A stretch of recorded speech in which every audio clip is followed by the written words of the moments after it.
Prince machines private limited, railway road Sirhind Punjab में सबका स्वागत है। ये जो मशीन अभी आप देख रहे हो, इसका एक छोटा सा वीडियो हमने ऑलरेडी डाला था, लेकिन वो वर्किंग वीडियो नहीं था। तो आज एक इसका छोटा सा वर्किंग वीडियो बना रहे हैं। तो जैसे कि पहले भी बताया है कि मशीन के जो दोनों स्पिंडल हैं वो 6-6 किलोवाट के स्पिंडल हैं। सारी जो गाइड रेल्स हैं XYZ, तीन की तीनों ही ये वाली गाइड रेल्स, ये 25 mm की हाईविन की लगी हुई हैं। जेड की जो कैपेसिटी है वो 300 mm है, जो वर्टिकल कैपेसिटी होती है 300 mm है। और ये 5 foot by 10 foot 5 foot by 10 foot की मशीन है। ये नॉर्मल मशीन जो 4 फुट बाई 8 फुट वाली होती है, जिसको 13-25 बोलते हैं, ये वाली जो मशीन है ये 15-30 × 300।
तो ये सारी डिजाइनिंग कंप्लीट हो गई है और कंप्लीट होने के बाद मशीन अपने आप ऑफ हो गई है।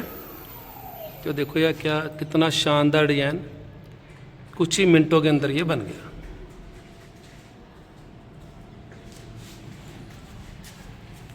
और 2 पीस इसके तैयार हो चुके हैं क्योंकि ये डबल हेड मशीन है। पीछे से ये मशीन ऐसी दिखती है, ऑटोमेटिक इसमें लुब्रिकेशन सिस्टम है मशीन का, गियर बॉक्स ड्राइव है और पूरी तरह से कवर्ड है दोनों पर। ऐसे वीडियो देखने के लिए आप हमारे चैनल को सब्सक्राइब करें। Thank you very much for watching this.